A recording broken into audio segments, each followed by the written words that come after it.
Professor Hayes' unfinished study on old criminal law, as he defined it, has remained a remarkable cornerstone and a lasting resource in the study of Ottoman law.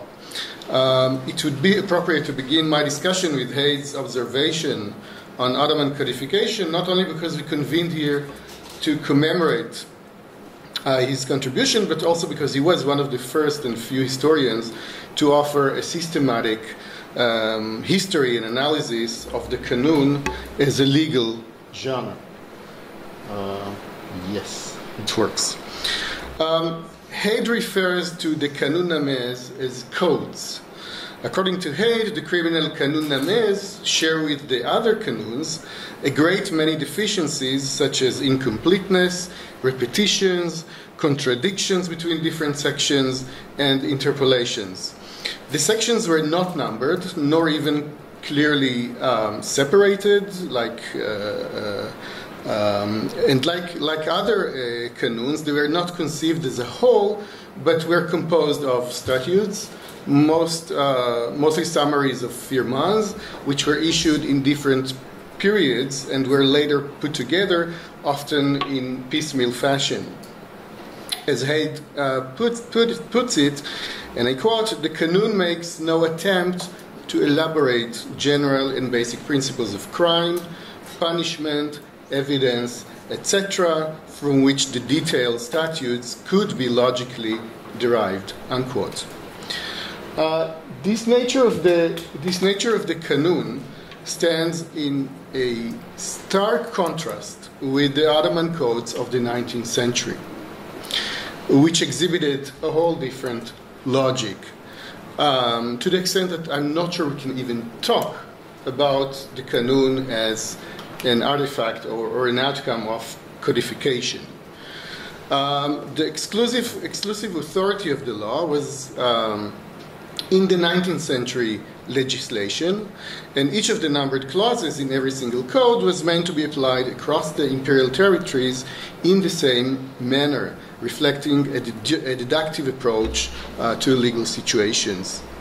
As such, the code was the embodiment of the modern state, right, with its desire for legal and bureaucratic standardization across the board. While the Ottoman reformers of the 19th century used the term Kanun, its meaning changed dramatically. As noted recently by Guy Burak, I quote, "The modern usage of the term Kanun moved away from the sense of dynastic law, right, and came increasingly to carry the sense of the state and at times international law," unquote. Modern Ottoman codification project was much more than a technical organization of the normative law. Rather, it was a reflection of a new imagination of the legal field. The Ottoman reformers took part in a global momentum of codification, which set the ground for a transnational common imagination of the legal field. The modern code of law came to signify modernity writ large.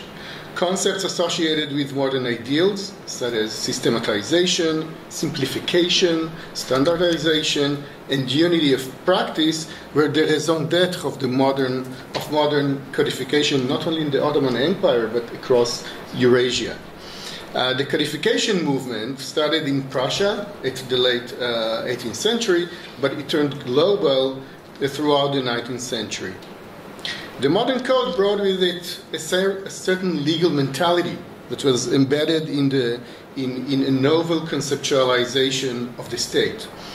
This mentality, or legal culture, to use a more academically appropriate term, can be defined as legal formalism or legalism.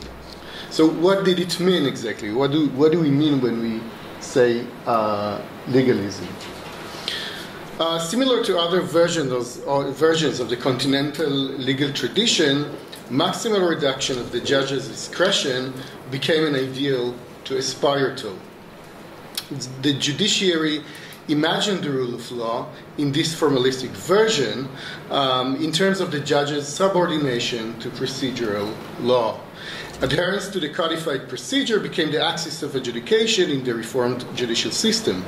In the late 19th century, we have a formalist legal culture, we have an elaborate corpus of normative law, we have a pretty effective separation between the administrative power and the judicial power.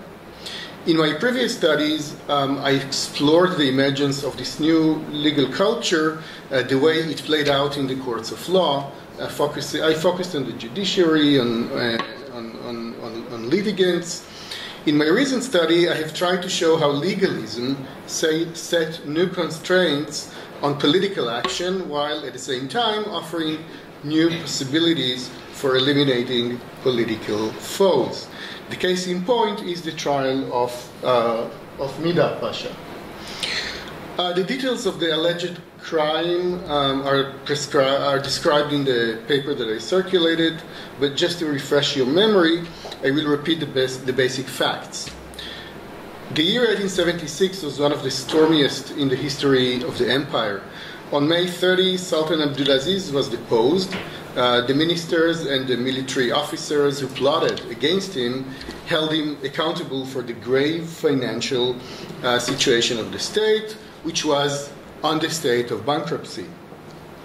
The Sultan was transferred to the Efendi palace, where he was supposed to live locked up for the rest of his life. This is the Efendi palace, right? Yeah. But then something atrocious happened. A few days later, on June 4th, the deposed Sultan was found dead, wallowing in blood, his arm veins slashed.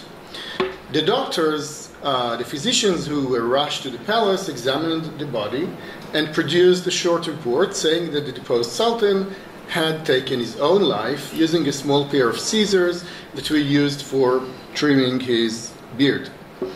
The people of Istanbul, much like contemporary Turks or Americans, for that matter, had a fetish for conspiracy theories. So shortly after the funeral, rumors about murder started to circulate in the capital, and then the name of the great reformer, Midhat Pasha, came up.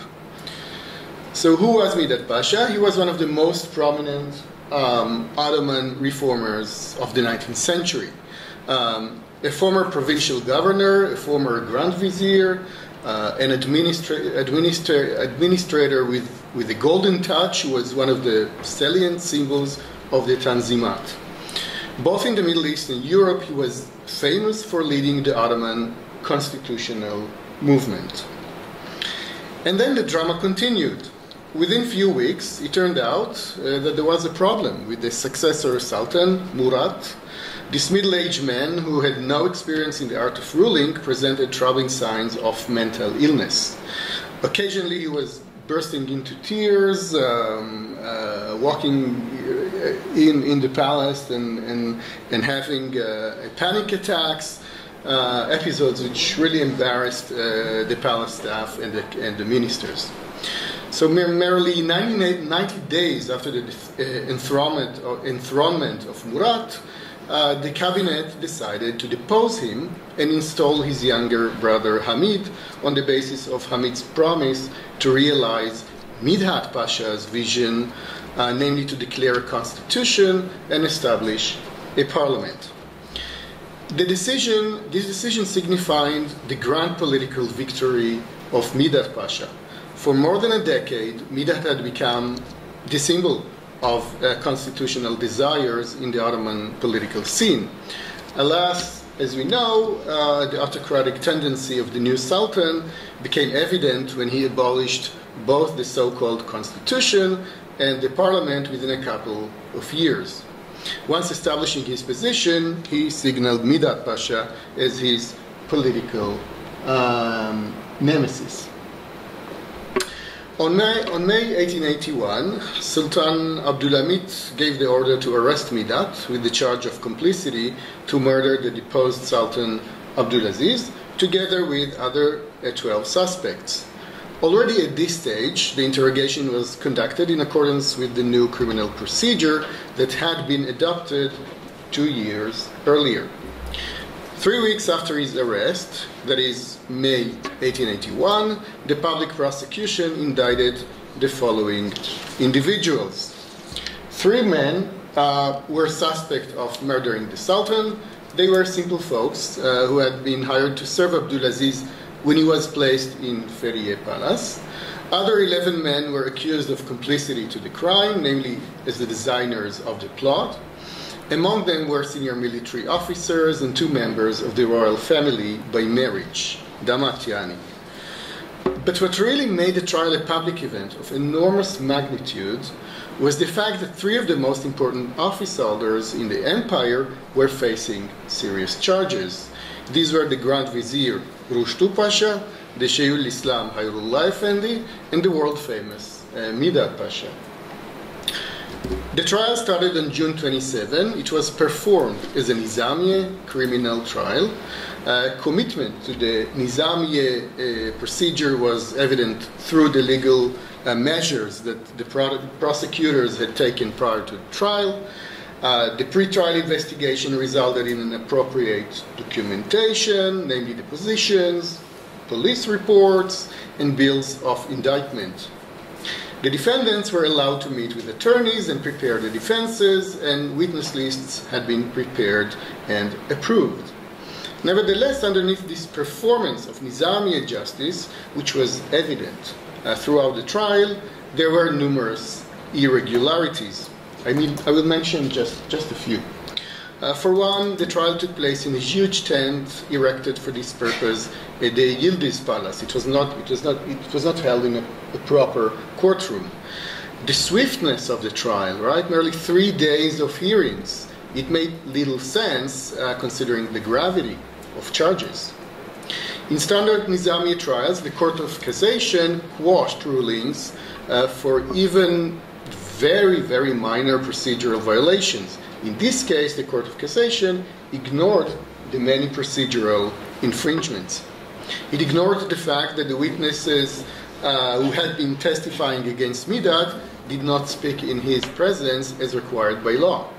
It ignored the fact that the attorneys had very little time to meet with their clients and plan their defenses. The law dictated that the public prosecutor was the only person in charge of the investigation. Usually that was applied. In this case, the Minister of Justice, Cevdet Pasha, masterminded the entire process. He was even allocated a chair behind the judges. Eventually, the court convicted all the defendants and sentenced them to death. But following foreign intervention, the Sultan mitigated their penalty to life imprisonment in Taif, where Midat Pasha and Mahmud Pasha died 3 years later in mysterious circumstances. The trial was a political trial in the sense that it was designed to eliminate the power base of the constitutional camp in Istanbul by resorting to legalistic means. The autocratic Sultan Abdulhamid and his dedicated Minister of Justice used the new judicial machinery to eliminate their political foes, most notably, the powerful Midat. Abdulhamid's decision to eliminate Midat through the Nizami criminal procedure demonstrated the constitutive role of the normative law in the Tanzimat state. These colorful days when sultans could have political enemies thrown to the waters of the Bosphorus in sealed barrels were gone forever. The practice of eliminating distinguished political enemies by struggling them with the court was inconceivable at this point. It was the age of the rule of law. Sultan Abdulhamid's decision to have Midat Pasha and the other senior officials tried in a Nizamiye judicial forum was an obvious one. In fact, he did not have any other reasonable way of eliminating Midat, the individual he was truly after, considering the latter's domestic and international prestige. The performance of legal formalism was sine qua non for every country that aspired to be a member of the civilized world. In fact, adopting a culture of legal formalism was one of the salient signifiers of 19th century modernity in the Ottoman Empire and elsewhere. The trial was covered intensely by domestic and foreign journalists who had received entry tickets and also enjoyed the rich buffet prepared by the legendary kitchens of the palace. Reports were telegraphed to leading newspapers of the world. For the first time in Ottoman legal history, legal performance was not limited to the courtroom or tent in this case, but rather a scene ran by professionals, yet exposed to the gaze of millions through the printing press. Obviously, like all political trials, the Yildiz trial collapsed into its own performance of legalism. But that's the case with every political trial. So every political trial leaves behind a trail of doubts. The murder of Abdulaziz and the trial of his antagonist, Midat, remains an event of importance in Turkish collective memory. A subject of documentaries, TV series, popular writing, and references to political writing, it received little scholarly attention. Ismail Haqqi Uzunçarşili wrote a monograph on the trial half a century ago. Every now and then someone comes up in Turkey with the so-called new evidence that is supposed to provide a definitive answer to the suicide or murder question. The question of whether or not Abdulhamid believed that his uncle Sultan Abdulaziz was the victim of murder in 1876 rather than a suicide is an open one. Equally enigmatic is the question of whether he believed that Midat and the other suspects were responsible for the assassination to the extent that there was an assassination. In my work on the trial, I have advanced the argument that intriguing as these questions are, they are not only unanswerable, but they are also beside the point from the perspective of socio-legal analysis. Abdulhamid, sure, he was a sophisticated ruler whose sharp political instincts kept him on the throne for 33 years. There can be no doubt that he considered Midat a political nemesis, and after 1877 there was no question about Abdulhamid's abhorrence towards constitutionalism, which he perceived as a direct threat to his rule and perhaps to the well-being of the empire in general. I believe he did. His campaign at debunking constitutionalism as a political force of significance started with the abolition of the basic law and the parliament, and elimination of constitutionalism's political figurehead, that is Midat Pasha, was the obvious next step. So the decision to perform the trial in Yildiz Palace turned it into a full-fledged political trial as well as a show trial. As such, we can no longer assess it in terms of the standard Nizamiye trial, although it was definitely performed as one. Similarly, it cannot and should not be studied as an acid test for the overall integrity of the Nizamiye legal system. As I demonstrated elsewhere, the Nizamiye court system was a pretty much successful project when measured against the standards of its designers and in terms of the legal ideals at the time. Its shortcomings were typical of modern legal systems just everywhere, including our own modern legal systems that are inherently unfair because they are so geared towards procedural justice, and on the other hand, they are fair more than earlier systems. But like all political trials, the Yildiz trial was a unique presentation of immediate political circumstances and agendas expressed in a standard legal idiom. While unique in terms of their concrete contexts, many, though not all modern political trials draw legitimacy from the performance of legalism, which they often abuse. And I'll finish at that. Thank you very much.